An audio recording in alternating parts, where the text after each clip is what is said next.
Aliens golden record की उम्र कैसे जान सकते हैं? सिद्धांत रूप में एक एडवांस्ड एलियन सभ्यता वॉयेजर गोल्डन रिकॉर्ड की उम्र का अंदाज़ा लगा सकती है, क्योंकि इसके डिज़ाइनरों ने जानबूझकर इंसानी कैलेंडर या तारीखों के बजाय एक यूनिवर्सल वैज्ञानिक भाषा का इस्तेमाल किया था। रिकॉर्ड में पृथ्वी से जुड़ी चीज़ों का जिक्र नहीं है और इसके बजाय ये बेसिक फिजिक्स पर निर्भर करता है, जो ब्रह्मांड में कहीं भी एक जैसी होनी चाहिए। इस सिस्टम के मूल में न्यूट्रल हाइड्रोजन है, जो अंतरिक्ष में सबसे ज्यादा पाया जाने वाला तत्व है।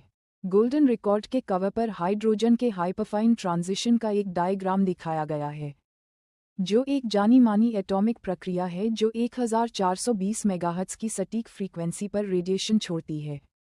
ये फ्रीक्वेंसी एक प्राकृतिक समय इकाई को परिभाषित करती है, जो असल में एक कॉस्मिक एटॉमिक घड़ी है, जिसे रेडियो एस्ट्रोनॉमी से परिचित कोई भी तकनीकी रूप से एडवांस्ड सभ्यता पहचान लेगी। रिकॉर्ड पर सभी संख्यात्मक जानकारी बाइनरी में लिखी गई है और इस हाइड्रोजन समय इकाई के मल्टीपल के रूप में व्यक्त की गई है। इन वैल्यू को डीकोड करके एलियंस पृथ्वी की बेसिक विशेषताओं जैसे कि एक दिन की लंबाई, एक साल और रिकॉर्ड बनाने वालों द्वारा इस्तेमाल किए गए समय संदर्भ का पता लगा सकते हैं।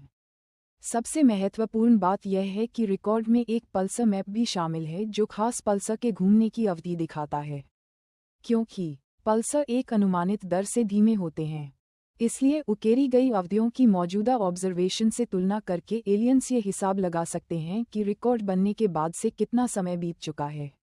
यह एक कॉस्मिक टाइमस्टैम्प के रूप में काम करता है, जो रिकॉर्ड को पृथ्वी के इतिहास की 20वीं सदी के आखिर में रखता है। सिर्फ फिजिक्स और गणित के जरिए गोल्डन रिकॉर्ड ब्रह्मांड के लिए मानवता का समय से परे वैज्ञानिक हस्ताक्षर बन जाता है।